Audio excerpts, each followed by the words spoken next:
My husband is as mild as a chrysanthemum, disdaining to engage in conflict with others to protect him. I forced myself to become a shrew when his opportunity to study abroad was snatched away. I argued with the university administration to get it back. He said I had embarrassed the dignity of an educated person. He never asks for the return of things he lends out when I go to get them back. He accuses me of being petty and calculative. He got the good reputation, while I was cast as the shrew. I always believed he understood me, and we had spent 60 years together. Just 1 month after my death, he married his first love at the wedding. My husband was all tenderness and affection. A single moment with a kindred spirit feels like an eternity, while every moment with someone you don't love is pure torment. My son sighed in agreement. If only Mom weren't here, then Dad could have a happy marriage, and I could have a gentle mother. When I opened my eyes again, I had gone back to the day I fought to secure that overseas opportunity for my husband. This time, I won't be the one to make a scene. Let's see how long he can keep playing the humble, unassuming saint. Sis, you can't really say I stole Laobai's spot for the overseas program. When the leadership asked him, he said himself he didn't care about going abroad for the exchange and would leave it entirely up to the leadership's decision. Exactly.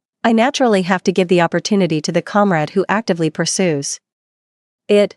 He approached me several times to lobby for it. Since Laobai never said anything, I assumed he didn't want it. When I opened my eyes, I saw the school leadership and my colleagues performing a well-rehearsed duet, justifying how they had snatched the overseas opportunity meant for my husband. Yet the very person whose spot was taken, my husband, by Anlin, was tugging at my sleeve with an impatient look. Hurry up and go home. We're educated people. How can we make such a scene? It's utterly undignified. Watching this unfold, it hit me with perfect clarity. I had been reborn, and I had returned to the exact moment I was making a scene in front of the school administrators, trying to reclaim the overseas study opportunity that had been snatched from by Anlin. My husband, Bolin, has always been as serene as a chrysanthemum, never one to fight or compete for anything. When the school handed out holiday gifts, he was always the last to pick, bringing home only the dented and unwanted ones. If a neighbor wanted to borrow something from our house, he would lend it out generously but never ask for it back. Every time I asked about it, he would just wave it off. Oh, come on, why make such a fuss over such trivial things? But those little things add up.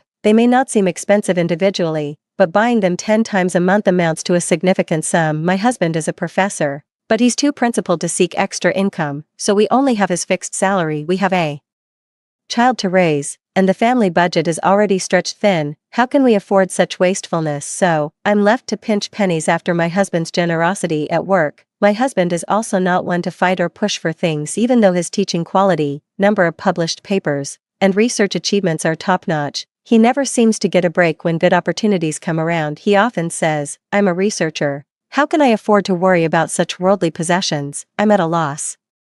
With such an unambitious, otherworldly husband, if he keeps living like this, we'll lose everything. Yet, I also believe that only by ignoring mundane affairs can he focus on his research. So, to protect his childlike innocence, I had no choice but to stand up and be strong myself. I transformed from gentle and refined to sharp-tongued, from generous to nitpicky, all to fight for the rights and benefits my husband and our family deserved. This was the only way I could keep our family going. When I found out my husband's opportunity to study abroad had been snatched away, I simply couldn't let it slide. Filled with rage, I stormed straight to the school to confront the administration. After a big scene, I successfully got my husband's spot back, but I also became infamous at university. The very picture of a shrew. People felt immense pity for my husband, lamenting how someone as gentle and unassuming as Professor Bai ended up married to a termagant like me. What a hardship for him. Bai Anlin sighed to the crowd. Well, I've already married her. What else can I do? I could never bring myself to get a divorce. I used to think my marriage was a happy one. My husband was a professor admired by all, and my son was very accomplished, following in his father's footsteps to become a university professor as well. Despite the ups and downs, my husband and I managed to spend 60 years together, until I passed away peacefully at the age of 82. After death, my soul did not depart but lingered in this world. I thought the heavens knew I couldn't let go of my husband and children, allowing me to keep watching over them. Yet, to my surprise, just 1 month after my passing, Bo Anlin married his first love, Xingyun too. There I was, floating through the wedding reception, watching as Bo Anlin, usually so reserved, let his wrinkled face blossom into a smile as bright as a chrysanthemum. The wedding hall erupted in thunderous applause, the atmosphere electric with joy. Bo Anlin took the microphone, his expression brimming with profound tenderness. I am grateful to heaven for allowing me, at this age, To marry the girl I first loved, though our time may be short, to spend these final years with a true soulmate is a blessing. After all, a single moment with a kindred spirit is an eternity, while every moment with someone you don't love is torment. He also composed a poem, A Century of Heartfelt Longing. The red candle inscribes first love anew, 6 decades spent apart like swallows. Letters cannot convey this song of yearning. The large screen then displayed photos from their youth and their 60 years of uninterrupted correspondence. The man was dashing and handsome, his eyes smiling, while the woman was delicate, graceful, and gentle. The handwriting in their letters was elegant and the prose was exquisite. With every single stroke brimming with longing, the audience erupted in thunderous applause, showering them with praise. A gentleman like Professor Bai truly deserves such a gentle and graceful woman. If only they could have been together from the start, without his first wife. Imagine how happy their lives would have been. I heard his ex-wife was an ill-tempered woman with no education. What a waste of Professor Bai's best years. In the photo, Bo Anlin's eyes are smiling, tender and affectionate, nothing like the cold impatience he showed when taking pictures with me, and the letters, never interrupted for 60 years, are a testament to their undying love. Seeing all this, even as a ghost, I couldn't help but want to cry. So, all along, the person lying next to me was thinking of another woman. The happy marriage I thought I had was just a joke. Then, my son Bai Hao, who was already in his 50s, stepped forward. A flicker of hope arose in my heart, hoping he would speak up for me. After all, I had nearly given my life to bring him into this world and had poured endless effort into raising him. Yet, to my disappointment, he offered his congratulations to Bai Anlin and Xingyun. Dad, Auntie Xing, congratulations on finally tying the knot. He even gave Xingyun a hug. Auntie Xing, you have no idea how much I've always wanted a gentle and gracious mother like you. He didn't say it outright, but it was clear to everyone that Bo Hao was implying his own birth mother, me, was too brash and ill-mannered. Bai Hao was bright but also mischievous and playful. As his mother, I naturally kept a strict rein on him. I accompanied him to and from school, supervised his homework, and enrolled him in numerous extracurricular classes under my tiger mom style of discipline. He managed to get into the best university and, like his father, became a professor. I thought that now, as a grown man, he would understand the good intentions behind my strictness, yet, to this day, he still resents and blames me. I've been such a fool for nothing. And then I watched Xingyun move into the home I had tended to for 60 years. She and Bai Anlin composed poetry together,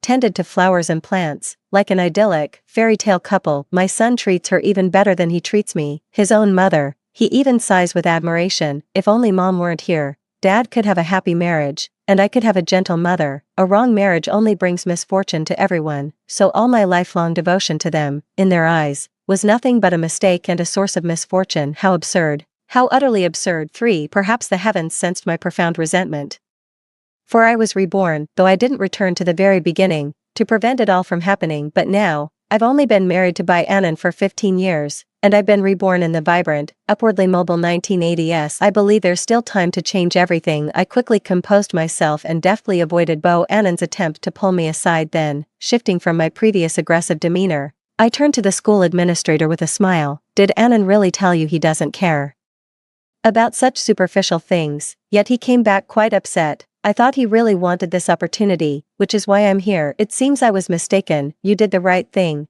Opportunities should go to those who actively pursue them themselves. Everyone on the scene was taken aback, clearly not expecting such a change from me. The school administrators, being the most experienced, were the first to regain their composure. I never expected my sister-in-law to be so understanding. This is truly wonderful. Old Bai always said you were difficult, but it just goes to show you have to get to know someone to understand them. And who would have thought that Lao Bai, so quiet and unassuming at school, never competing for anything, would come home and complain to you, trying to get you to fight his battles for him. As he spoke, he turned to look at his husband, patted him on the shoulder with a meaningful look in his eyes. Lao Bai, in the future, if you want something, just say it outright. You put on this air of aloofness every day, so of course we assumed you didn't want anything and naturally wouldn't arrange it for you. Don't worry, there will be plenty more opportunities for overseas study. If it doesn't work out this time, I'll definitely prioritize you for the next one. Bai Annan also snapped out of it. She opened her mouth to explain, but in the end, no words came out, leaving her with only an awkward smile. Then, the leader said a few more words before leaving. With the others just before leaving, he said to me with a smile, "Don't worry, sister-in-law, you're so supportive of the school's work. I'll make sure to sing your praises for being such a capable and understanding wife." With that, he left with the others. Still smiling, I was left alone with Bai Annan. Bai Annan's expression was grim. "Shame, how could you say that? How could you repeat what we said at home?" I sneered inwardly. How could I not know exactly what Bai Annan was thinking? He actually cares about everything, but he doesn't want to tarnish his own reputation of being aloof and detached, so he played the victim in front of me, goading me into fighting his battles for him, and turning me into the so-called shrew, and then he had the nerve to turn around and call me vulgar, saying I was utterly detestable. My actions today not only cost him what he wanted, but also peeled back a layer of his facade in front of the leadership. No wonder he's furious. I'm actually quite adept at dealing with people who put on a false air of superiority, but in the past, I loved him, felt for him, couldn't see him clearly, and had no desire to deal with him. But now, well, I looked at him with a smile. Didn't you just tell me to stop making a scene and go home? And now I'm wrong for actually listening to you.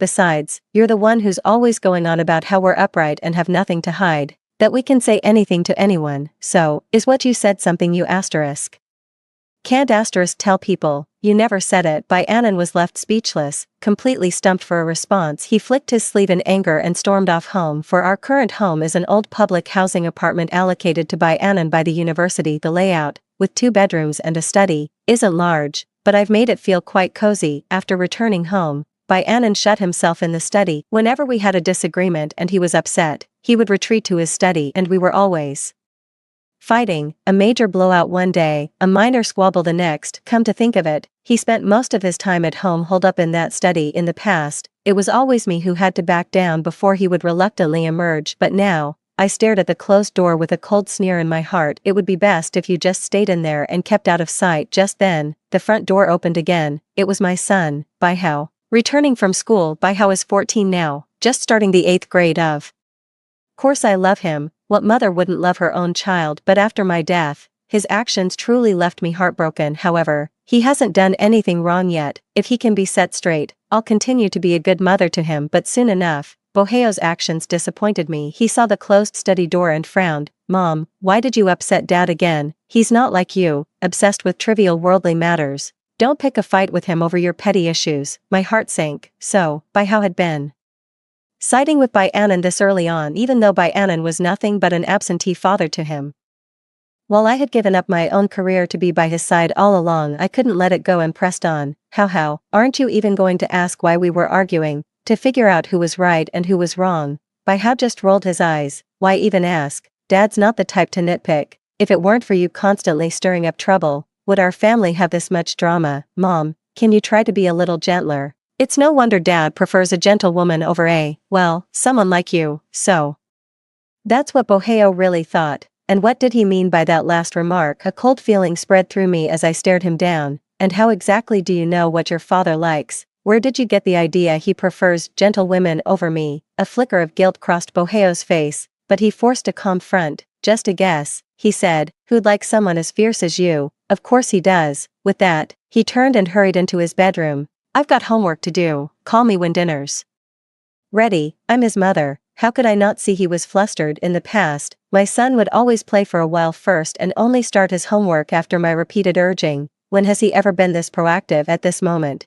it became crystal clear to me that my son had known all along about Bai Annan and his first love, yet he never warned me, and had even been hoping for Xingyan to become his mother instead. My heart ached. Yet I also felt a wave of relief. Perfect, with the last thing I cared about gone, I can finally act without hesitation. They expect me to cook for those 2 spoiled brats who have everything handed to them. Screw that. So I packed a change of clothes and left home. 5. I wasn't running away from home. I was going to see my best friend Zhou Yan to prepare for my divorce. Zhou Yan had gone into business selling clothes, a career path Bai Annan looked down on, but in reality, Zhou Yan was earning tens of thousands a year back then, while Bai Annan was supporting a whole family on a monthly salary of just a few dozen yuan. After we married, he repeatedly tried to stop me from seeing Zhou Yan. Between that and the busyness of home life, our friendship gradually faded. Last year, Zhou Yan asked for my help. I was tempted, but I refused because of Bai Annan's opposition. I was worried Zhou Yan would give me the cold shoulder, but now, I can't find anyone more suitable. Yet,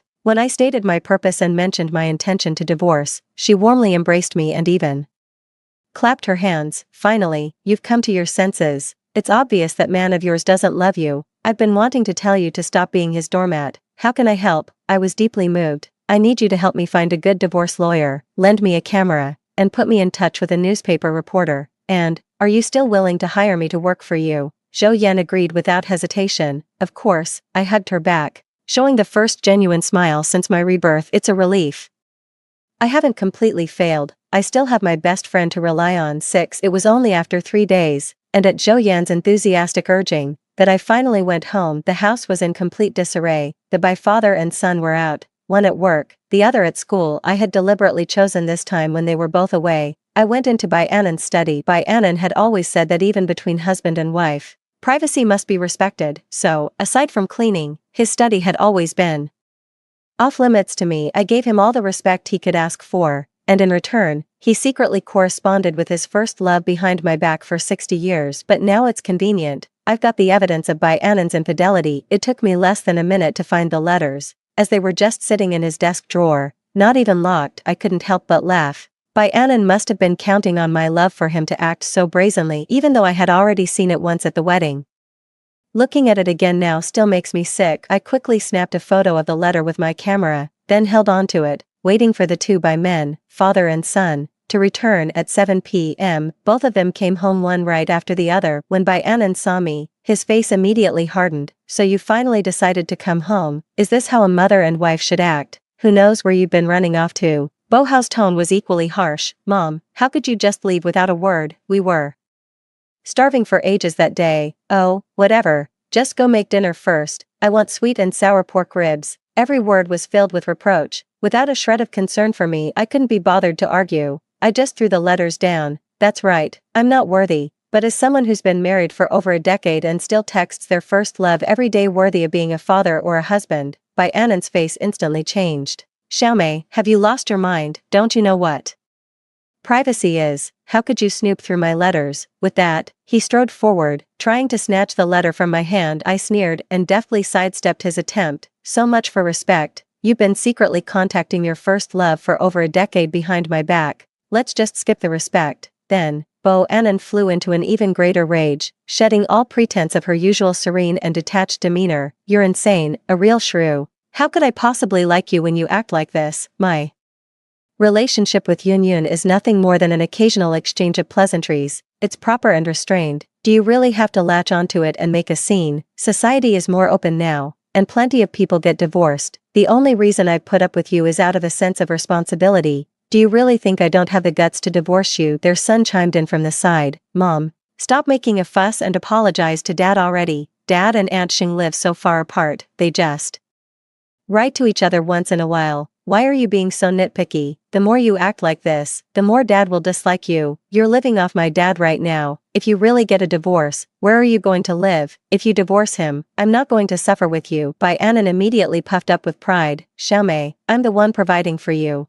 Don't be ungrateful for the good life you have. If we divorce, you'll be the one who suffers. Looking at the father and son united against me, I couldn't suppress the anger rising in my heart. I used to be a textile mill worker. I only quit my job because there was no one to look after my son after he was born. When our son was a bit older, I wanted to go back to work, but Bai Annan kept putting me down, saying I'd been out of the workforce for years and was completely out of touch, that I'd never find a job. After that relentless discouragement, I lost all heart for job hunting, and the son I took care of felt no gratitude whatsoever. In his eyes, Bai Annan was the breadwinner, and I was just a jobless good-for-nothing. Suddenly, it all felt so pointless. I looked at them, my expression calm, but my tone deadly serious. In that case, let's get a divorce. Bai Annan's expression froze, his eyes widening in disbelief. After a long pause, he sneered, "You're the one who wants the divorce. Don't you dare regret it." I gave a cold laugh. Whoever regrets it is a bastard. We'll go to the Civil Affairs Bureau for the divorce certificate tomorrow. Seeing my resolute attitude, Bai Annan was so furious the veins on his forehead bulged. This is outrageous, outrageous. You must be cheating on me. I immediately slapped him across the face. Bai Annan, you need proof to slander someone. I'm the one with the evidence of your affair. What do you think will happen to Professor Bai's reputation if I show these letters of yours to everyone in the compound? Bai Annan's hand, which had been poised to strike back, froze in midair. Although he had just claimed his relationship with Xingyun was purely platonic, he knew better than anyone what those letters truly signified. What are you trying to do? What do I have to do for you to give me back the letter? I waved the letter in my hand. I'll give you the letter if you hand over all the family savings to me. Then, I turned my gaze towards Bo Hao, who was standing nearby. He visibly tensed up and quickly said, I'm not going with you. You can forget about that idea. That was exactly the line I was waiting for. I immediately laughed and said, you heard it yourself. Our son wants to stay with you, so be it. I won't fight you for custody. As for the apartment, it was allocated to Bai Anan by the university as public housing. I can't take it, and I don't want it anyway. Bai Anan's face flushed red. You want to take all the savings, Xiaomei, you're being utterly shameless. I earned every penny of that money myself. Instead of getting angry, I laughed. So the famously aloof and unworldly Professor Bai cares about money after all. I thought only petty people like me worried about such things. Hand over the money, and you'll get your letters back. If not, get ready for your little affair to be the talk of the entire campus and faculty housing. With that, I wheeled my suitcase out the door,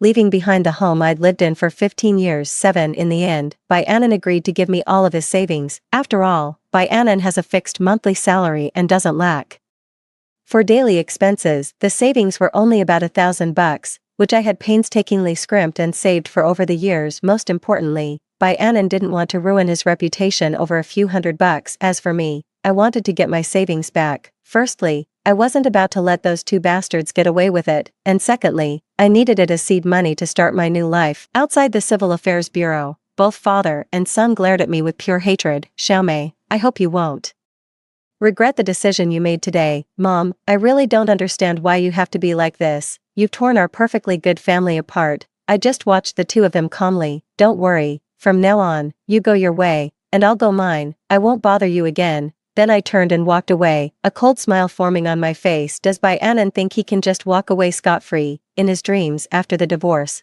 many people asked why we split up, as getting divorced was still quite rare. In those days, most of the time, I would just smile and say nothing. Bai Anan, however, played the victim, his words dripping with insinuation. Sigh, you all know how fierce she is. Our marriage was never harmonious to begin with. In the past, for the sake of the child, and because I didn't want to be the one who breaks faith and forgets duty, I kept the marriage going. Who would have thought that after spending just half a day with that friend of hers who went into business, she came back and asked for a divorce? What a disgrace to the family. Zhou Yan was furious when she heard and wanted to go tear into Bai Anan, but I held her back. After all, those whom the gods wish to destroy, they first make mad. A month later, Bai Anan and Xingyun, who was also divorced, remarried. I wasn't particularly surprised when I got the news, whether it was the 80-year-old Bai Anan or the 40-year-old one. He was equally impatient. Their wedding was far less extravagant than it had been in their previous life. First, there were the constraints of the times, and second, he had given all his savings to me. It said the wedding expenses were borrowed, with an agreement to repay the money as soon as the cash gifts were collected. The newlyweds were greeting guests at the entrance, with two teenage boys standing behind them. One was Bai Hao, and the other was presumably Xingyun's son. Bai Anan was elated, brimming with the same high spirits and confidence he had in his past life. Seeing me arrive, he gave me a rare smile and spoke with feigned magnanimity. I didn't think you'd actually come. I've started a new chapter in my life now, so I'm willing to let bygones be bygones. We can still be friends, you know, and you're welcome to visit our son anytime you want. Bai Hao, however, wore an expression of utter impatience. Who needs her to visit me? I have Auntie Xing now. Auntie Xing is so gentle. Who would want that shrew anyway? I must have heard it so often that I'd grown used to it. I felt surprisingly calm, and without another glance at Bo Hao, I walked into the wedding hall. It's fine, I'll just wait and see if this gentle stepmother will care for him with the same wholehearted devotion I once did. Soon, the wedding ceremony officially began, and the newlyweds took the stage. Bo Anan professed his deep affection for Xingyun just as he had in his previous life. Yun Yun and I broke up due to a twist of fate back then, but even after 16 years, I never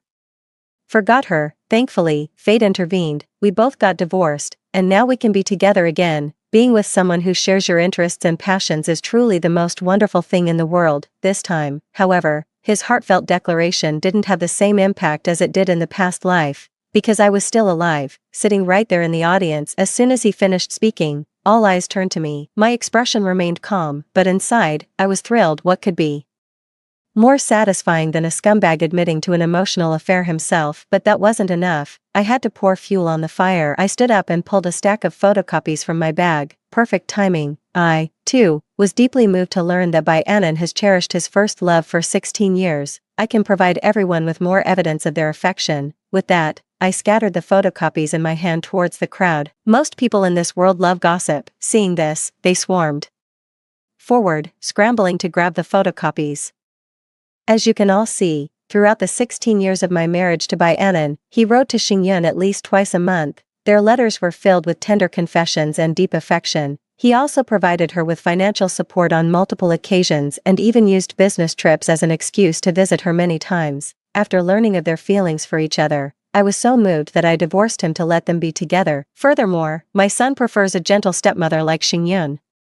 Even though he knew his father had been in touch with his first love all along, he kept it from me as well. Naturally, I respected his wishes and let him stay with his father. I delivered this whole speech with a tone of magnanimous sarcasm since I didn't make a scene at the school. My reputation has improved quite a bit, with the leadership's praise. There are even rumors now that I'm a reasonable person nowadays. I'm the spitting image of a pitiful ex-wife who's been cheated on. Upon hearing this, everyone began to murmur and discuss among themselves, so it wasn't just a thought, but ongoing contact, and raising someone else's son. They probably slept together too. What a useless son, covering up for his father's affair and even liking the stepmother. Professor Bai is always preaching about morality, but who knew he was this kind of person? He's completely clueless about how wrong he is. Even bringing it up at a wedding as proof of his devotion. Unbelievable, absolutely unbelievable. I heard he's been bad-mouthing his ex-wife everywhere, hinting she was the one who cheated. How shameless can you get? Annan's expression grew increasingly ugly, a picture of sheer frustration and rage. Xiaomei, how could you go back on your word? You promised you'd hand over the letter if I agreed to give you the savings. However, before he could finish his sentence, Xingyun tugged at his sleeve to stop him. A look of regret flashed across Annan's face. It was clear he had just realized he'd confessed without being pressed. Admitting the letter on the photocopy was genuine. I gave him a faint smile. I only promised to return the letter to you. I never said I didn't take a picture of it, that I don't have a copy, or that I wouldn't tell everyone. You.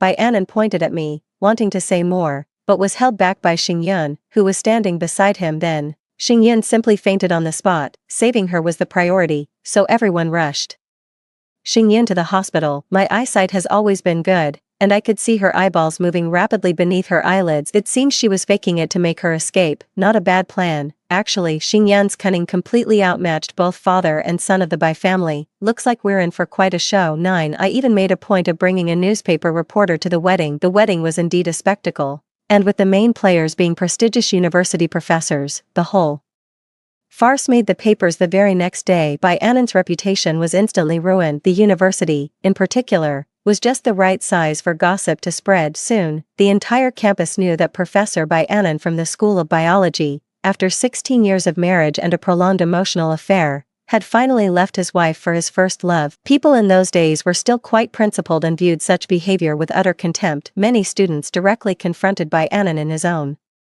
classroom, and some parents even filed complaints, fearing he would be a bad influence on their children. To quell the public outrage, Annan was transferred to a sinecure, stripped of his teaching duties, and his research projects were reassigned to others. Filled with indignation, Annan could no longer maintain his facade of detached serenity and went to confront the school administration. Even if my personal conduct was somewhat improper, what gives you the right to tamper with my career? I have been nothing but diligent and dedicated throughout my more than 10 years at this school. The school administrators were already displeased with him, and seeing him act so self-righteous only made them angrier. How can you even say that? Who gets a divorce and makes a public spectacle in the newspapers like you did? It's affecting our school's enrollment. The only reason we're keeping you on in an administrative role is because your work is somewhat diligent. If you don't want to do it, you don't have to. Let's see which university would be willing to take you. Scolded like that by his superior, Annan had no choice but to slink away in disgrace. It is said that, boasting of his abundant research achievements and unwilling to stay at University A doing menial work, he sent his resume to several other universities. However, everyone was well aware of his illustrious deeds, and no other university would take him. He had no choice but to slink back and stay at University A. Taking an administrative role, many who attended his wedding were disgusted by his behavior and demanded he return their monetary gifts, but Annan was counting on that money to pay for the wedding banquet itself. How could he possibly agree? And so, Professor Bai, who had always claimed to treat money like dirt, ended up in a very public spat with his colleagues over the wedding cash. Most people knew that getting the wedding gift money back was a long shot, but seeing the usually serene Professor Bai lose his composure over money like that left everyone utterly stunned. Bai Annan's relationship with his colleagues grew increasingly hostile. When Zhou Yan told me about Bai Annan's recent situation, she burst out laughing. Brilliant. I was worried you were going to let him off the hook. You really know how to handle things. I finally get to see that cheating scumbag get what he deserves. I took a sip of tea and smiled faintly. This is nowhere near enough. The days that followed were relatively calm, until 3 months later, when Bai Hao suddenly came looking for me at the garment factory. Bai Hao was wearing clothes that hadn't been washed in days, clothes I had bought for him last year. He had lost a lot of weight, and his hair was a mess. It was clear no one had taken him for a haircut in a long time. Mom, I haven't eaten meat in almost a month. Dad only trusts my stepmom and her kid now. He doesn't care about me at all. Can you please talk some sense into him? Bo Hao then gave a detailed account of what had happened during this period. After getting married, Bo Annan handed over his entire salary to Xingyun, keeping nothing for himself, and let her take full control of the household finances. At first, he was quite happy because Xingyun said children should grow up freely and basically left him to his own devices. He could play as long as he wanted and skip cram school whenever he felt like it, but then he realized something was off. The very next day, Xingyun took Xingyi there. When he asked, Xingyun simply said the money was already paid, so it would be a waste not to go. It was one thing to give up things he didn't care about, like tutoring classes, but gradually, he was even asked by Xingyun to give up his toys and the meat on the dinner table to Xingyi, all because his younger brother was in poor health. Whenever he was reluctant, Xingyun would start sniveling in front of Bai Annan. Bai Annan would then frown and say, How, as the older brother, you should be kind to your younger brother. Don't be as petty and calculating as your mother. Bai Annan mostly ate at the school cafeteria, but he too was subjected to Xingyun's favoritism. Xingyun wouldn't even let him buy a new set of clothes, and as for those so-called refined hobbies of his, they were completely cut off over the weekend. While he was at home, he saw that most of the meat on the plate went into Xingyi's stomach. His own son only managed to pick up a piece or two, and as for himself, he didn't get a single bite. Bai Annan frowned and said, Can't you just buy more? Not only is it not enough for the 2 kids, but we adults don't get a bite either. Xingyun instead turned the tables, tearfully accusing him, with the meager salary you earn now, how can we possibly afford to buy all that meat and fruit, or send both kids to extracurricular classes? I'd love to,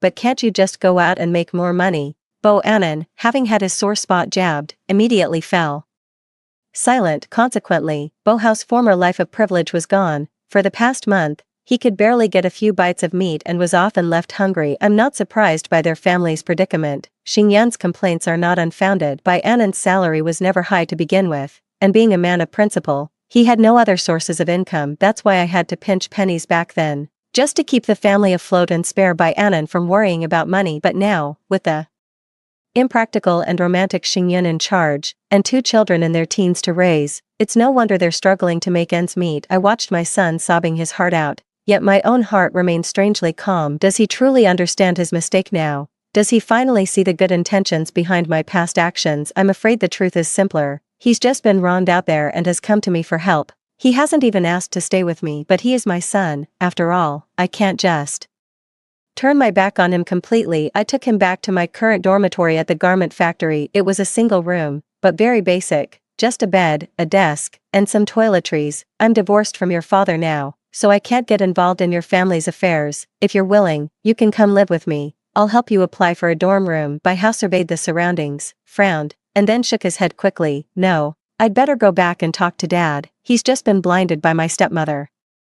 For the moment, then he dashed away. I watched his retreating figure and sighed. Look, there's no mother-son bond in my son's heart. He only cares about profit. 2 more months passed, and the Bai family's life had miraculously improved. When Zhou Yan and I were making a delivery to the upscale department store, we were shocked to see the whole family of 4, dressed to the nines, shopping at luxury boutiques. I was taken aback. With Bai Annan's salary, he couldn't afford to shop at this high End department store even if he worked another 100 years. By Anand spotted me from a distance, a triumphant smile on his face. His expression grew even more smug, especially when he saw me dressed plainly, sweating profusely as I moved heavy cargo. Xiaomei, we were husband and wife once. If you're in trouble, just tell me, I can lend you money. There's no need for you to do this kind of backbreaking labor. Dressed like a society lady and clinging to Bai Anand's arm, Xingyun said.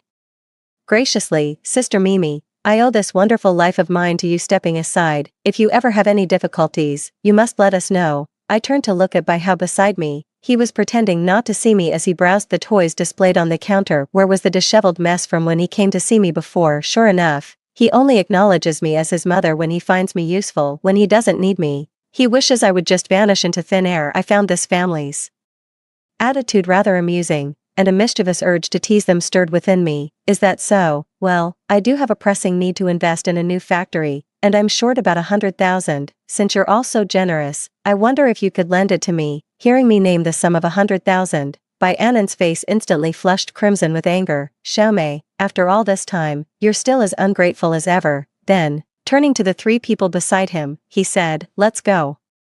Some people aren't worth our pity. The family of four left together, and as they turned the corner, Xingyun shot me a smug look. As for Boheo, probably out of guilt, he didn't look at me the entire time. After watching them leave, I gave Zhou Yan a pat on the back. Is there a way to look into that family? Something's definitely off. 12. The investigation results came back just 3 days later. Bai Anand was actually endorsing counterfeit drugs. I was a bit surprised. After all, Bai Anand had always prided himself on being as serene as a chrysanthemum, a man of noble character and integrity. When applying for research funding in the past, he always stuck to the bare minimum, so few graduate students were willing to work on his projects. However, seeing that Xingyun was the one who made the connection, it no longer came as a surprise. When it came to Xingyun, Bai Anand abandoned all his principles, but besides that, it was probably because they were strapped for cash and had to find a way to make more money. So the resourceful Xingyun got in touch with a counterfeit drug company. Although Bai Anand had been transferred to an administrative post, he still held the title of a biomedical professor at a university,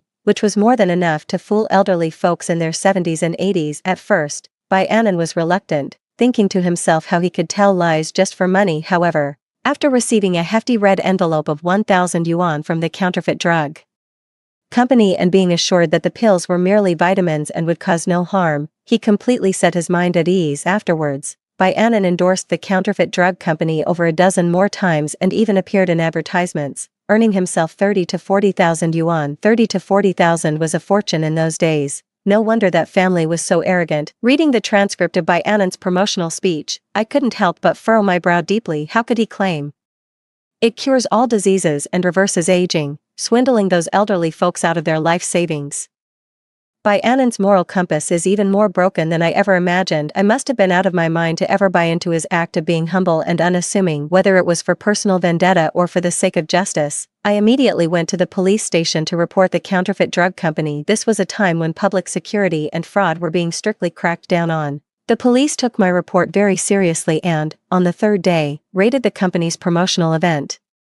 Apprehending the relevant personnel on the spot, Bai Anand was among them. When he was caught, knowing he couldn't escape, he panicked and covered his head and face with his hands. Even during the subsequent interrogation, he refused to disclose his identity. However, this secret couldn't be kept for long. The police simply asked a few members of the audience from his lecture and discovered he was a biology professor from a university. Their looks of contempt for him grew even stronger. How could someone with such high academic credentials, a role model as an educator, stoop to colluding with a fraudulent pharmaceutical company for money? Subsequently, they informed the university, which promptly decided to expel him. In the end, Bai Anand was convicted of fraud and sent to prison. However, as he was not the principal offender, he received only a 4-year sentence. For a man who prized his reputation above all else, the blow was utterly devastating. In the courtroom, he appeared unshaven and dejected, his head hung low. Gone was the aloof, proud, and seemingly detached demeanor he once carried. As for me, for successfully exposing the counterfeit drug company that had swindled countless ordinary people out of their hard-earned money, I was awarded the title of model citizen. On the day Bai Anand was sent to prison, Bai Hao came to me and knelt before me. Mom, please save me, let me stay with you. Okay, I know I was wrong, I really do. Mom, you can't just abandon me.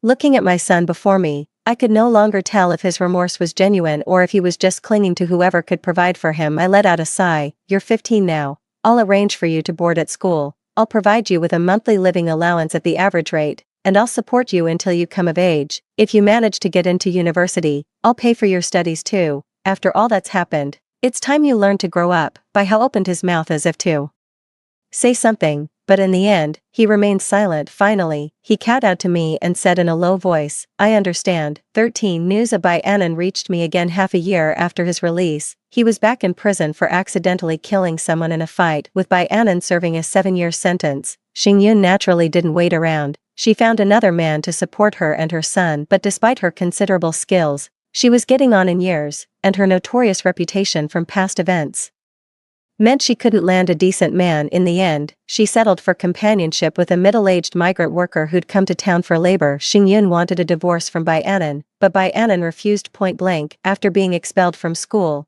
Bai Anan naturally lost her housing as well. After his release from prison, he went to find Xingyun, only to discover that the pure, untainted first love he held in his heart was now haggling over a penny with a street vendor, just like the most common woman from the market. What's more, she was accompanied by a coarse-mannered middle-aged man, and the two of them were behaving with great familiarity in that instant. Bai Anan's composure shattered. He charged forward, shouting, You bitch, I went to prison for you, ruined my whole life, and you dare cheat on me. Xingyun never expected Bai Anan to be out of prison, let alone to have found her, but with a strong man by her side, she wasn't afraid of Bai Anan and immediately started shouting back, Ha, it's just that you're useless yourself. The argument grew more heated, and Bai Anan, unable to contain herself, actually resorted to violence. Xingyun quickly cried for help, but she and that middle-aged migrant worker were only living together out of convenience. Seeing this, the middle-aged migrant worker had already vanished without a trace. As luck would have it for Xingyun,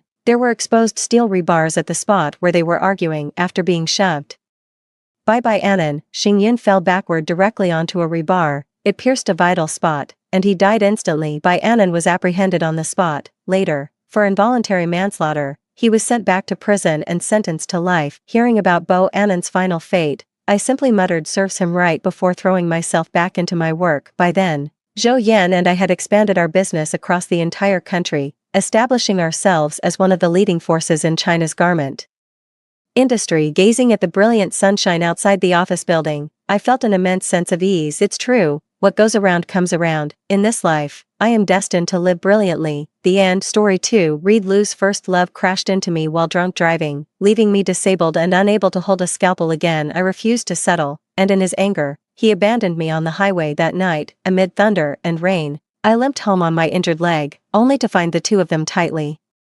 embracing on the living room sofa. He looked at me, his gaze unapologetic. Mila is afraid of thunder. I didn't make another scene, just carried my plaster-casted hand back to the room. Blood trickled down my calf onto the white carpet, glaringly conspicuous, yet no one cared. But it doesn't matter anymore. I took out my tablet and booked a flight abroad. Yet standing under the shower, I still couldn't hold back my tears. The hot water washed away the chill, yet I still felt so cold. Never before had I imagined that Reed Lu, who once braved snowstorms to pick me up from work late at night, would one day abandon me, still injured, on the highway. After my shower, I dried my tears, calmly took out the cold medicine and swallowed it, then applied ointment to my knees. After long stretches of clear skies, rain always comes unexpectedly, and I learned long ago to run in the rain. It's all the same. Bang, bang, bang. Late at night, knocking sounds came from outside the house. It was most likely Reed Lu. During this period, no matter how intimate he and Mila Gu were, he would always rush back to sleep before dawn. Even during the half-month I was hospitalized, it was the same. It seemed he believed this could prove their innocence. I'm exhausted and don't feel like dealing with anything, but unable to bear his persistent knocking, I had no choice but to get up and open the door. The moment he stepped in, he angrily shouted at me, Why did you lock the door, and don't you know how to take a taxi? Did you deliberately make yourself look so pathetic just to gain sympathy? As an orphan, I don't know who would sympathize with me even if I acted anyway. The current Reed Lu wouldn't do that anymore. He must have seen the blood on the carpet, suppressing the rising bitterness in my heart. I silently handed him the phone from the bedside table. The phone screen was shattered like a spiderweb. It was thrown by Reed Lu when he forced me out of the car. He pressed the power button stubbornly, but when it still wouldn't turn on, he finally fell silent. I'm sorry, I didn't. No, I cut him off. It's fine, you can leave now. I need to rest, thank you. Hearing this, the man's face darkened again. Sage Su, must you make such a scene? I've told you I treat Milagu like a sister. My head was throbbing painfully, and all I wanted was to sleep, but this person kept bothering me, stirring up my temper. A sister in bed. Reed Lu raised his hand high. We're not as filthy as you think. My eyes instantly reddened. Go ahead and hit me, it's already filthy, we've kissed and hugged. Isn't that filthy enough? If the two of you are innocent, then Milagu should be in jail right now, not in your home. Reed Lu's brows furrowed deeply, and without hesitation, he retorted, with thunder this loud, do you have any idea how terrified Milagu must be in a place like that? Why should I care what the woman who ruined my marriage and destroyed my career is afraid of? He added, Milagu kissing me was an accident. She was drunk. I've explained this many times. Talking to this person is like playing the lute to a cow. Realizing this, I limped forward and pushed him out, but Reed Lu still wouldn't let me off. His lips moved, each word cutting like a knife. In our circle, who hasn't had their share of incidents? In the end, it's always money that settles things. Milagu, a young lady from a wealthy family, willingly spent 8 days in jail just to make you happy. She's lost her reputation. What more do you want? What do I want? I studied medicine for 8 years, worked for 3, and was about to become the youngest surgical director in the hospital's history. Her 8 days can equal my 11 years. Before I could question this, I blacked out in anger. Staying in the hospital only reminds me of my shattered dreams, so I checked out early yesterday. I never thought I'd be back in the hospital so soon. Beside the pillow lay the latest model of a fruit brand phone, in Milagu's favorite pink color. I glanced at the time. It was almost noon. From yesterday afternoon until now, I've only taken 2 cold pills and am starving. I unwrapped the packaging of my phone, thinking about ordering takeout. The door suddenly swung open. Reed Lu came in holding a bowl of lean pork and vegetable porridge. Just woke up at the right time. Don't move. I borrowed the hospital kitchen to cook this porridge. It's still hot. Let me feed you. I lowered my eyes and didn't argue with him.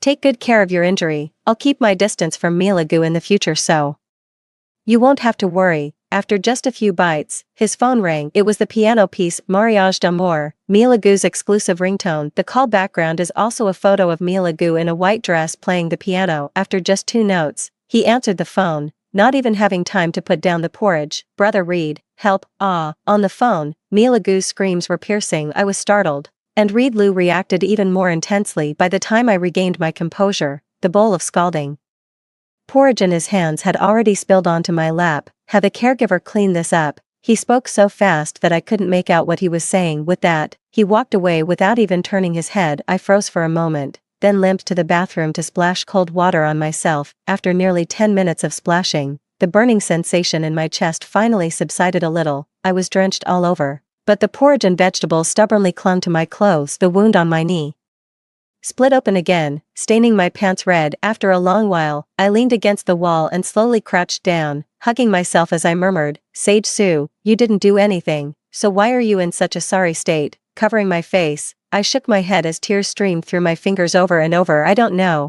and Sage Su doesn't know either. Sage, why are you in the bathroom? Oh my god, what happened to you? I raised my teary eyes and saw senior sister Yuan's deeply concerned gaze, which only made my heart ache even more. I pressed my lips together several times before barely managing to speak coherently. It hurts a bit from the hot porridge, but it's okay. She pulled aside my collar, gasped at the sight below my collarbone. It's all red. I'll get some clothes and burn ointment. She left in a whirlwind. She had barely left when a group of people in nurse uniforms came bustling into the ward, but they weren't real nurses. The leader was Guzi, Milagu's cousin and also the #1 fan of the Milagu and Reed Lu pairing. The others following her were her lackeys. During the days Milagu was in jail, she rushed to the hospital and screamed at me, only to be thrown out by security in the end. TSK, how pathetic. Did you crawl out of a sewer? You're both smelly and wet. Exactly, only sewer rats steal things. And she deliberately framed Sister Gu to go to jail.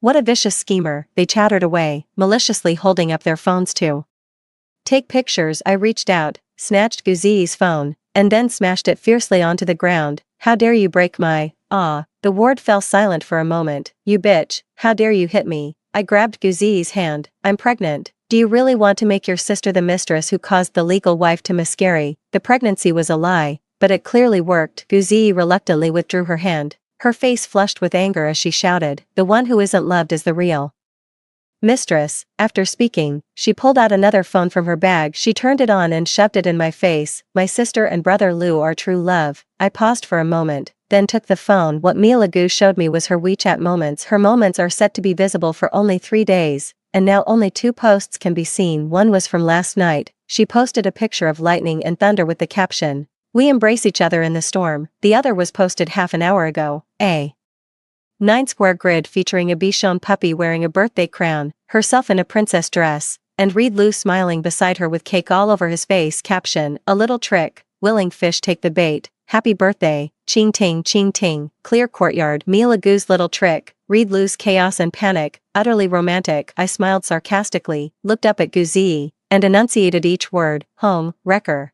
She stomped her foot in anger. "You're the home wrecker, brother Lou loves my sister." She viciously snatched back her phone, tapped a few times, then handed it to me again. "Do you think having a child can tie brother Lou down? You two were never from the same world to begin with." This time, it was Reed Lou's social media post. The most recent one was also half an hour ago. It's a group photo of the two of them with a little dog. Caption, "You scared me to death. No more mischief next time. Happy birthday, ching ting." Last night, he also posted on his moments without any pictures, just text, "Don't be afraid, I will protect you, from childhood to old age, from youth to white hair, until our souls vanish into the Milky Way." His social media posts weren't set to private. In the 6 months since Mila Gu returned to the country, he posted nearly 100 updates about her, all of which were hidden from me. I skimmed through his posts at lightning speed. So that night he didn't come to pick me up because he was taking Mila Gu out for late night snacks. Turns out his allergy to pet fur is selective, depending on who's involved. It turns out the roses I planted weren't cut by some passing brat, but were snipped by him to give to Mila Gu. I thought his increased appetite was due to more workouts, but it was actually because he was eating for 2. I was always worried about his stomach problems flaring up again, only to end up becoming a free live-in cook. As I finished scrolling through this month's social media feed, senior sister Yuan returned with clothes and ointment. She darted in front of me in an instant, blocking my way, and angrily pointed at Guzi. "It's you again, are you a fly, always buzzing around to defend shit?" Meanwhile, Li Changyue and Xing Siyuan from the same department came over to help. I called the police. Although Guzi and the others were minors, they had impersonated nurses to enter the hospital, so a stern lecture was unavoidable. She didn't take the phone and even said with absolute certainty as the police led her away, "Once you see how much brother Lou loves my sister, you'll give up for sure." I was left alone in the hospital room, numbly scrolling through the remaining unread posts on my social feed. On February 14th, Mila got drunk at a bar. She asked me why I wasn't spending Valentine's Day with her. I ran 2 red lights. I'd told her before,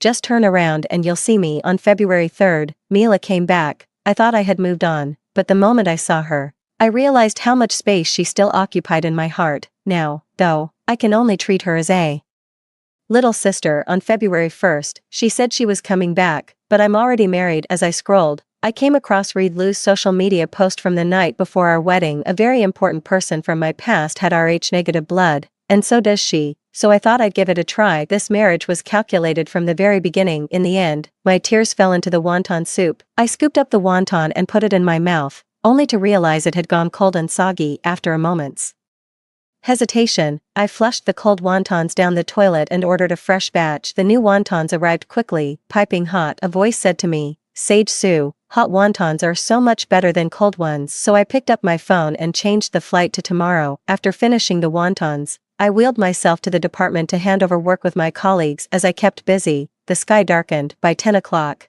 all the work handover was completed. At this moment, only I, senior sister Yuan, Xing Siyuan, and Li Changyue remained in the department. The 3 of us have worked together for 3 years now, not just as colleagues, but as close friends. I pressed my lips together and told them I planned to go abroad tomorrow. The 3 of them exchanged glances, momentarily speechless. Seeing the atmosphere becoming heavy, Xing Siyuan stood up. "Let's take a few group photos." After taking more than a dozen shots, Xing Siyuan still couldn't pick one she was satisfied with. "If we're going to take photos, let's take the best ones. Let's go to a photo studio." Around midnight, the 3 of them took me back to the villa. Knowing I wasn't in good shape, they even came inside to help me pack the luggage I needed to take with me tomorrow. Not long after they left, Reed Lou returned. "Sage Su, where have you been? Why are you running around instead of staying in the hospital when you're injured? You wouldn't think that as long as the injury doesn't heal, I can keep staying with you, would The living room was unlit, and Reedloo couldn't be bothered to turn on the lights. It wasn't until he got closer that he noticed not only had I put on makeup,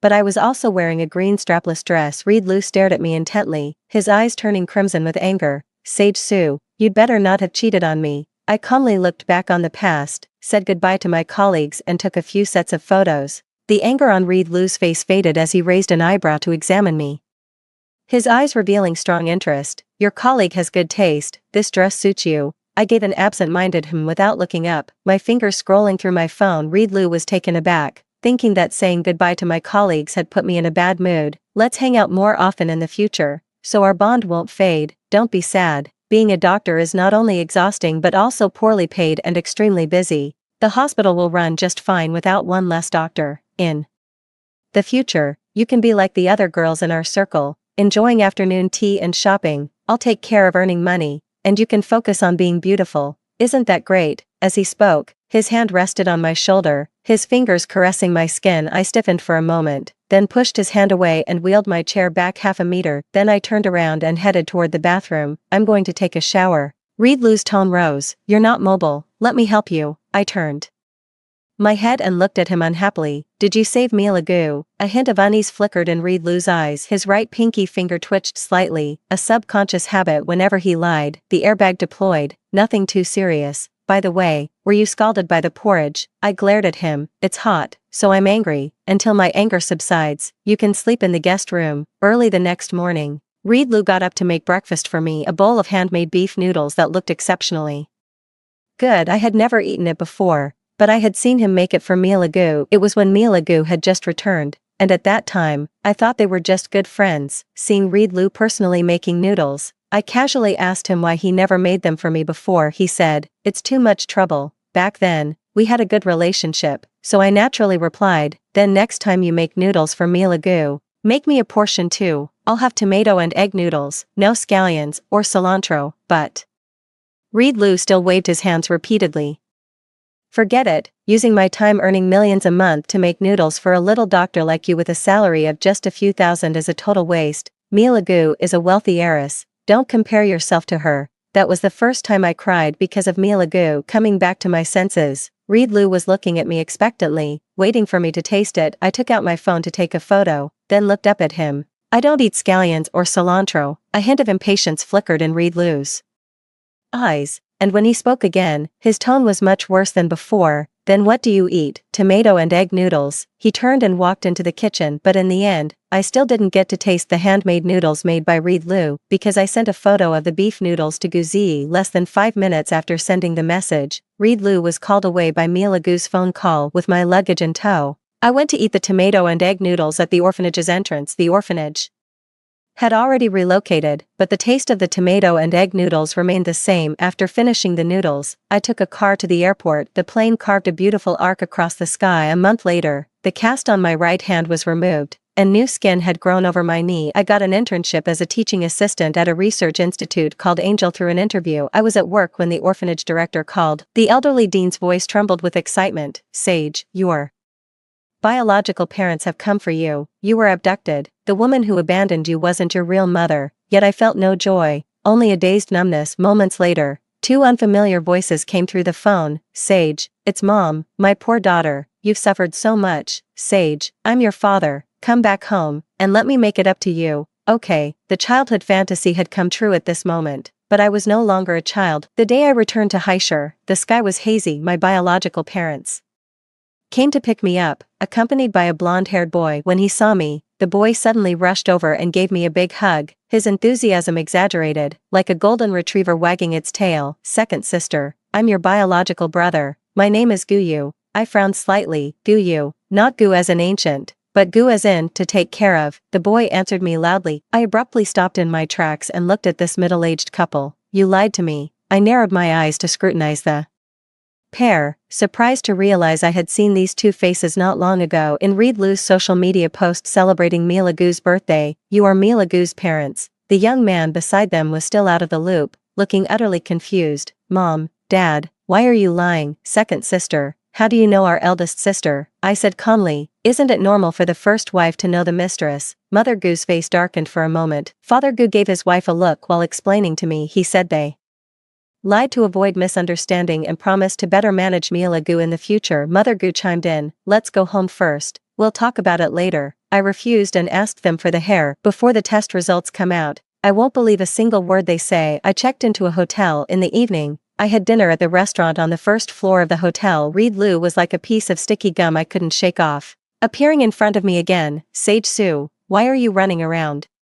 When you're pregnant, his voice was too loud, drawing the attention of everyone dining nearby. I was about to say I wasn't pregnant, but then I suddenly remembered what happened at the airport this afternoon. There was no way Reed Lu didn't know about the Gu parents looking for me. Given his usual behavior, he should have gone to pick them up, but he just didn't go. Thinking of this, I picked up the orange juice and splashed it on Reed Lu's face. Since you're back and in good health, it's time to settle old scores. Sage Su, what the hell is wrong with you? The mistress's relatives made such a scene at the hospital. Who wouldn't go crazy? As soon as I finished speaking, many people around turned to look at Reed Lu with disdain in their eyes. The more meddlesome ones even took out their phones to record videos. Reed Lu, always so proud, had never faced so many scornful gazes before. His face turned green with humiliation. Why are you picking on a bunch of kids? I never realized you were so petty and full of nonsense before. If it weren't for your pregnancy, I'd divorce you right now, I sneered, refusing to back down even under Reed Lu's disgusted and threatening glare. 8 16 or 17-year-olds disguised as nurses and barged into my hospital room while I was sick,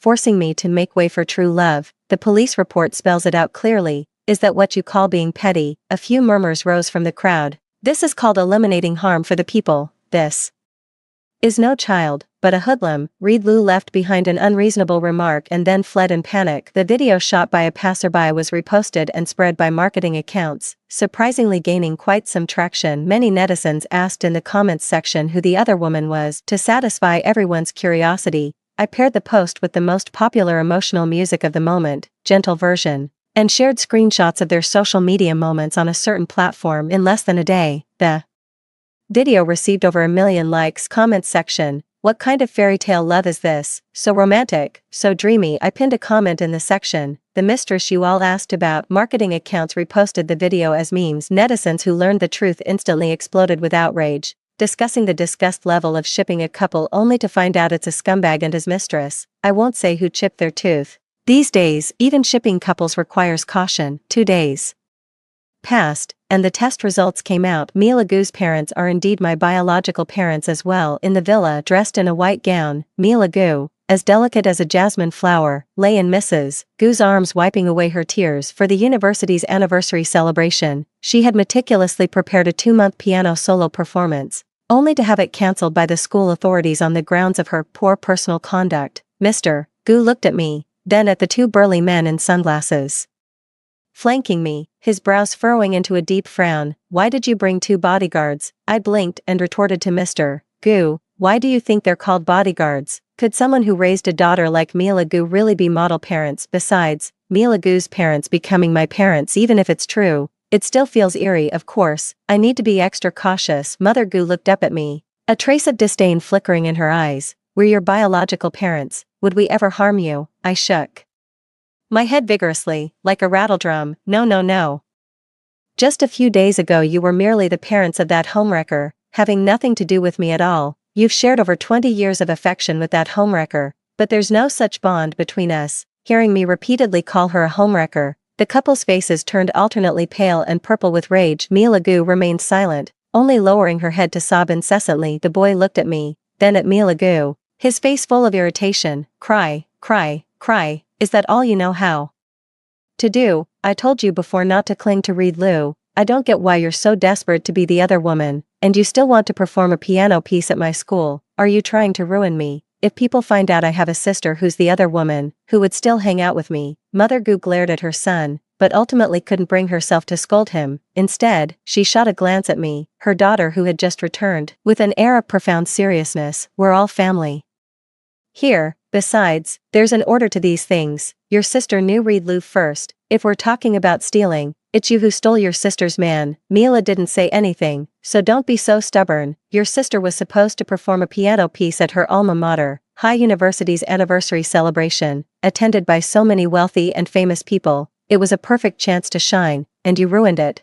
Delete the video online. For my sake, your sister won't hold it against you. This Time, I looked coldly at Mother Goo. What you're saying really takes shamelessness to new heights, spinning in circles without a shred of decency. The noblewoman's face flushed red as she raised her finger to point at my nose. Ready to unleash a torrent of abuse, I stared straight at Goo's mother, prepared to counterattack at any moment. Enough, Goo's father sternly rebuked her. He turned to look at me, putting on a fatherly demeanor. Mila was indeed in the wrong this time. As compensation, her allowance for the next year will all go to you. A whole year's allowance. I was so angry I almost laughed, unable to hide my sarcasm as I said, President Goo, what a bold statement. A whole year's allowance. What do you want then? Give me Mila Goo's shares, and I'll delete the video. Perhaps because the shares under Mila Goo's name weren't significant, Father Goo hesitated for a moment before agreeing. Mila Goo never imagined she would suffer such great injustice and end up having to surrender her shares to the very person who caused it all. She looked up at me, breaking down as she said, "Do I have to die to atone before you'll let me go?" With that, she dashed out like the wind. Mrs. Goo anxiously chased after her, but I couldn't catch up,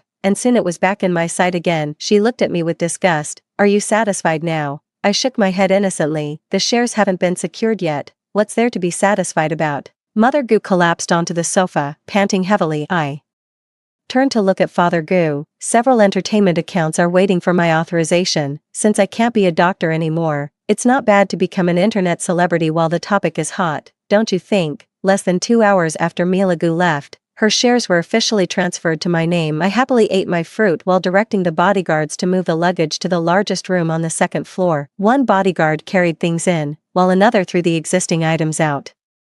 Just as they were nearly finished, Goo's mother, who had been searching fruitlessly, returned. She rushed over in a fury, trembling as she pointed at the pile of clothes and jewelry on the floor, utterly enraged. "That's Mila's room. How dare you throw Mila's things out? Since you've already seized the shares, isn't taking the room just a matter of convenience?" But on the surface, I still didn't tear off all pretenses, because the Goo family was full of unknowns for me, and the fact that the Goo parents were in such a hurry and so cautious to trick me into returning to the country clearly indicated impure motives. Rather than keeping an unpredictable time bomb, it's better to take this opportunity to tackle each challenge as it comes. With slightly reddened eyes, I looked at Mother Goo. "She is your daughter, but am I not? The career I've worked hard for over a decade was effortlessly destroyed by her, and my family was ruined by her too. No matter how wronged she feels, can it compare to mine?" Mother Goo looked at me with a complicated expression, guilty, embarrassed, and annoyed, but not a trace of remorse or heartache, not even a little. Tears welled up uncontrollably again. I tugged at the corner of my mouth self-mockingly. Abandoned at the orphanage gate as a child,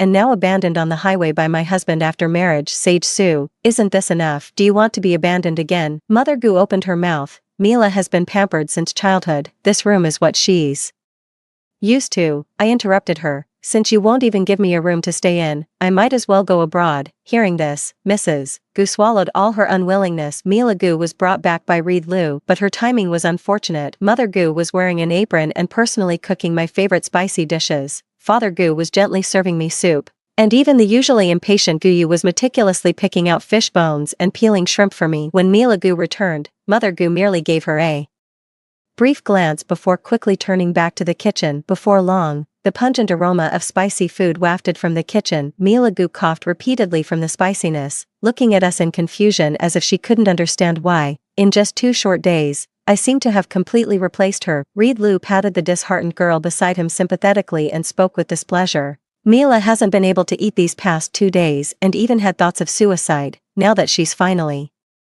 back, she's faced with a table of unbearably spicy dishes she can't eat." Sage Sue, do you really have to be so selfish and domineering? As I watched his angry expression, I no longer felt even a trace of sadness in my heart. On the contrary, I found it quite appetizing. Mila Goo quickly realized that her room had been taken over by me, and her belongings were haphazardly stuffed into the storage room. She completely broke down, holding a pair of scissors to her neck, sobbing uncontrollably. "Dad, Mom, do you no longer want your daughter? Is there even a place for me in this family anymore?" Mrs. Goo finally dropped her indifferent demeanor and became extremely tense. I saw Mr. Goo slightly furrow his brows and subtly pat her arm. He took out an iron key and tossed it in front of Mila Goo, his tone cold and stern. "Your sister has finally come home, you should move out." After speaking, he turned his face away, clearly unwilling to say more to Mila Goo, and instead began serving me food. Mila Goo looked at the keys on the corner of the table with a hint of confusion on her face.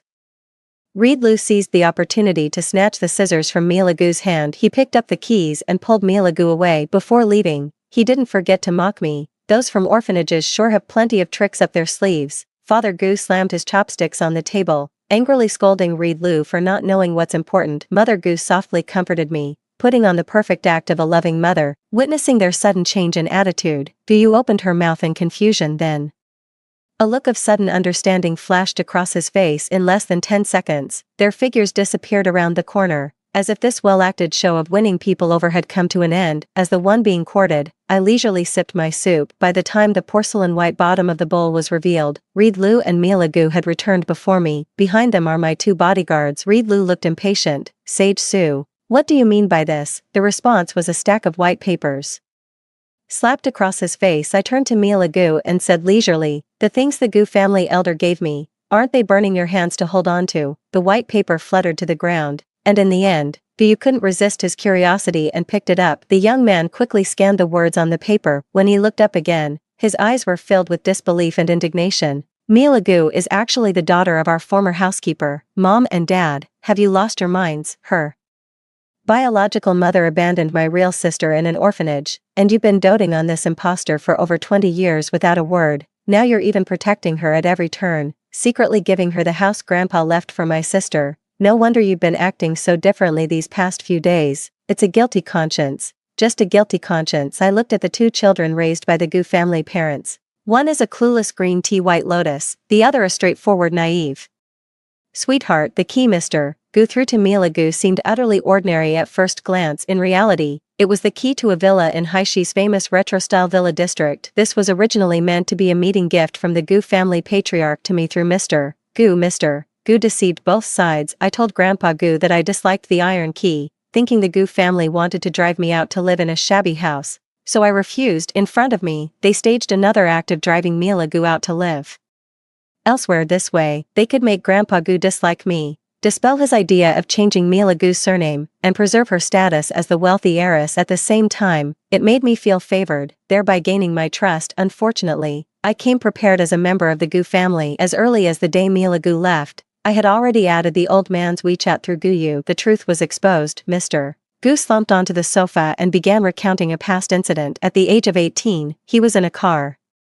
accident and urgently needed a blood transfusion, but he had the rare Rh-negative blood type. In the critical moment, it was Mia Gu's biological mother who appeared and saved him. Guyu asked with a puzzled expression, Dad, you made your lifesaver work as your family's nanny. The air froze for a moment. Father Gu explained that at the time, Grandpa and Grandma Gu wanted to repay her, so they sponsored her college education. It was she who felt undeserving and voluntarily came to the Gu family to work. She doesn't sound like a bad person. Then how could she do something as disgusting as swapping children? I turned to look at Guyu, who had spoken. The spokesperson of humanity. Father Gu looked at Mia Gu, his face momentarily dazed. He said, human hearts are fickle. In the end, Father Gu dismissed Mia Gu with the phrase, merits offset faults. The key given by Old Master Gu has also returned to my hands. Late at night, the image of Father Gu's dazed expression as he looked at Mia Gu surfaced in my mind. Mia Gu's appearance must largely resemble her mother's, thus, Father Gu must have discovered the child swap very early on. You didn't come to me back then, but now you're bringing me back. Is it for the 10% stake in Luke Corporation? Or, I clutched my waist and turned on my phone to send a message to the bodyguard. The bodyguard replied instantly, even in the dead of night. The bodyguard didn't slack off at all. I opened the bodyguard company's mini program and quietly left 2 positive reviews. After Mia Gu left, I immediately sold all her belongings without hesitation. Mr. and Mrs. Gu didn't say anything. Instead, they treated me better and better, as if trying to make up for the past 20+ years. I watched their full of holes performance and only felt disgusted. Poor acting on stage is also a torment for the audience. After several days, seeing that I remained as indifferent as ever, the Gu parents finally gave up, but the facts proved that I had overthought it.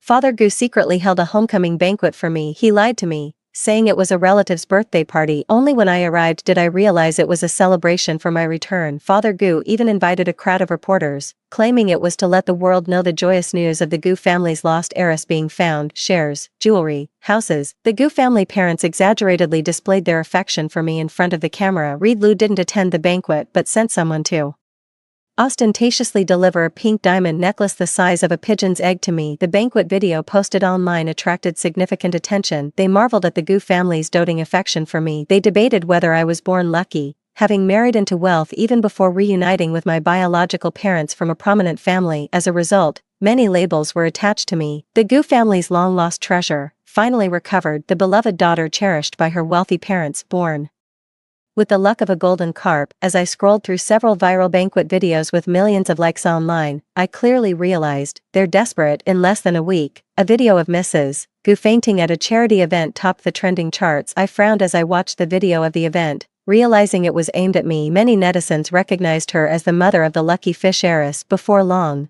news spread that Mrs. Gu needed a liver transplant since the liver can regenerate. Netizens casually suggested that Mrs. Gu's children should get tested for a match at the banquet. Being the most favored, I was naturally the first to be singled out. Moreover, even Gu's mother's nephews and nieces voluntarily came to the hospital for matching. As the biological daughter, how could I refuse? The result was as I expected, only I was a match. In the hospital room, Mother Gu lay on the bed with pale lips. In the corner of the eye, a phone stood on the small table. Father Gu begged me to save Mother Gu's life. Meanwhile, Mother Gu weakly shook her head, saying she was sorry and couldn't let me harm my health for her sake again. The sound of a chair being dragged interrupted their conversation. I sat down with my legs crossed. They didn't expect this reaction from me and all turned to look at me. Facing their gazes, I said without hesitation, "I won't donate." Father Gu was stunned, then slapped his own head in frustration. "Right, I forgot in my panic that you're pregnant. You've already tested me by placing musk in my room. Stop pretending to be innocent now. I'm not pregnant, but I won't donate." Gu slammed the table and stood up, pointing at me. "It's just a liver, not a kidney. How can you be so heartless? She's our own mother." I couldn't stand his stupidity any longer and slapped him across the face. "What's her blood type? What's mine? Should I donate myself to be stir-fried for her?" Gu was completely stunned, murmuring, "Didn't you say we were a match?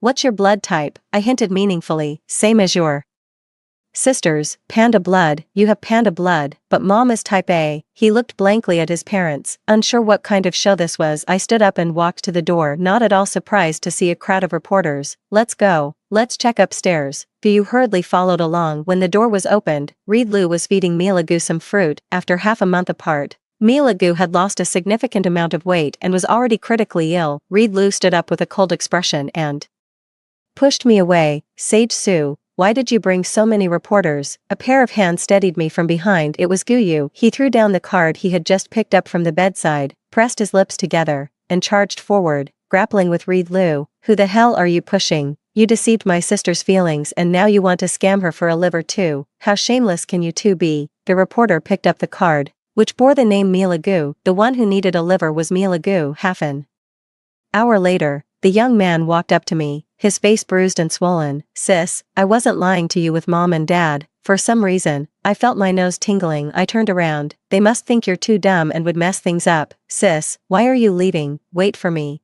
Aren't you even a little touched?" Emotions are incredibly complex things. My biological parents chose to place their affection on a daughter with no blood relation, yet my younger brother abandoned the over a decade-long sibling bond he shared with Mila Gu, firmly choosing me instead. The internet has now descended into complete chaos. The real heiress faked a pregnancy to deceive others. The Gu parents set up a scheme to secure a liver for the fake heiress. The fake heiress was also the mistress who interfered in the real heiress's marriage. Netizens couldn't decide who to criticize first. Mila Gu simply responded with, "The innocent need no defense. Let's clear things up in dreams. I've released the surveillance footage of Gu Zi causing trouble at the hospital. The fake pregnancy had its reasons, but Mila Gu being the other woman is indisputable. Now, netizens know exactly who to criticize." I moved out of the Gu family villa thinking that in the coming days, Mr. and Mrs. Gu, along with Reed Lu, would definitely try every means to appear in front of me and annoy me. I simply decided to go on a trip. "Am I that close to you? Why are you following me?" "Sis, I'm still useful. I can carry your luggage. Please take me with you to play." After traveling outside for half a month, I received a call from the police station. It was Reed Lu who reported me missing. Calculating the time, it was about time to go back. Seeing Reed Lu again, his eyes were weary, his face covered in stubble. "Sage, that was a human life. Isn't a doctor's duty to save people?" Slap. I slapped him. Who was it that made me unable to practice medicine anymore? "Don't you have any idea?" Reed Lu knelt before me. "What will it take for You to save her, divorce, and split the assets equally. Reed Lu was in a hurry. Before nightfall, the freshly issued divorce certificate was already in hand in the hospital. Mila Gu was already terminally ill. Do you think this is karma? Tears streamed down her face as she begged me to save her. I turned to leave, but Reed Lu blocked my way. Sage Su, are you trying to go back on your word? I laughed boldly. Is breaking a promise illegal? If it is, go ahead and call the police. 4 bodyguards pushed Reed Lu aside and escorted me out. Halfway through, I turned back. A glimmer of hope flickered in Reed Lu's eyes. I didn't fulfill his wish, but I did point him in the right direction. Gu Jinglong can save her. Gu Jinglong is the name of Gu's father. Reed Lu generously offered Gu's father 15% of the Lu Corporation's shares in exchange for a liver donation. After Mila Gu's successful surgery,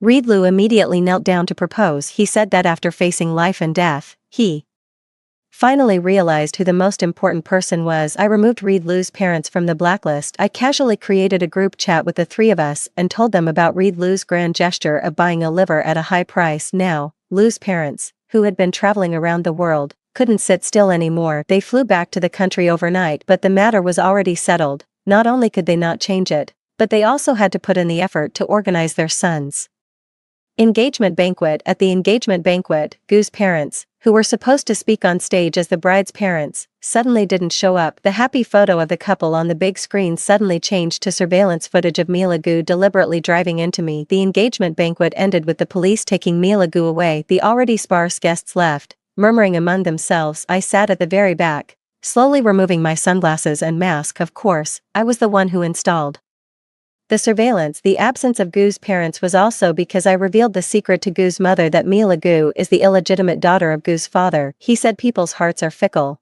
but it was Gu's father who changed first. He abandoned his savior and chose Gu's mother, who was from a family of equal social status. The woman, deceived by a scumbag, in a fit of anger, secretly swapped 2 children. Reed Lu wasn't wrong about one thing. He said those from orphanages have plenty of tricks up their sleeves. As an orphanage kid who fought her way through grad school, a PhD, and into a top-tier hospital, how could I not have some tricks of my own? From the very beginning, I was determined to make those who hurt me pay the price. Going abroad to recuperate was also a delaying tactic, but who knew things would change midway, and I returned home earlier than planned. Looking at it now, it might not be a bad thing after all. Reed Lu saw me. He walked toward me with a complicated expression on his face, but I got ahead of him, got in the car, and left. I sold the shares in my hand to Ji Xiong, Reed Lu's cousin. After half a year, I returned to the Angel Research Institute. This time, I'm not an intern assistant, but a partner. Gu often sends me messages. He said not long after I left, the Lu family's business changed hands. The new CEO is Ji Xiong, the daughter of Reed Lu's aunt. Reed Lu, holding onto a small portion of shares, stayed in the Lu family's business.